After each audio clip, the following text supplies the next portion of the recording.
বাবুর জন্মদিন আর কি বলবো, জন্মদিনের আগেই দেখুন গিফট চলে এসেছে। আমাদের পাশের বাড়ির কাকু কাকিমা তারা থাকবে না জন্মদিনের সময়, তো তারা বললো জন্মদিনে থাকবো না, তাই বলে গোপালের গিফট হবে না, তাই হয়। তো এই যে কাকু এক ব্যাগ ভর্তি গিফট দিয়ে গেছে। কি দিয়ে গেছে আমাদেরকে দেখাচ্ছে, ওই যে ডাকছে আমার দেখাচ্ছে। প্রথমে এই যে একটা সুন্দর দেখা যাচ্ছে, এই যে এই লিপস্টিক একটা দিয়েছে, এই যে এই পিঙ্কের, এই যে ডবল বেডশিট, এই যে বেডশিট, আর এই পাশে বালিশের কভার। বললো গোপাল শোবে, সেই জন্য একটা বেডশিট, এই যে বেডশিট এটা।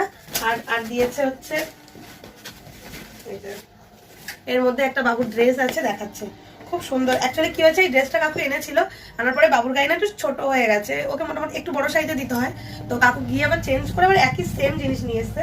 এত সুন্দর, আমি দেখাচ্ছি। জ্যাকেটটা উইন্টারে পরার জন্য দেখুন শাইনিং করছে, কি সুন্দর। তো এটা পিঙ্ক কালার, অনেকটা বড়,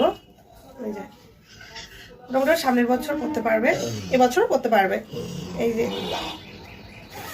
দেখাচ্ছি, হুডি দেওয়া, এই যে এটা, আর এই যে প্যান্ট শাইনিং করছে পুরো আলো।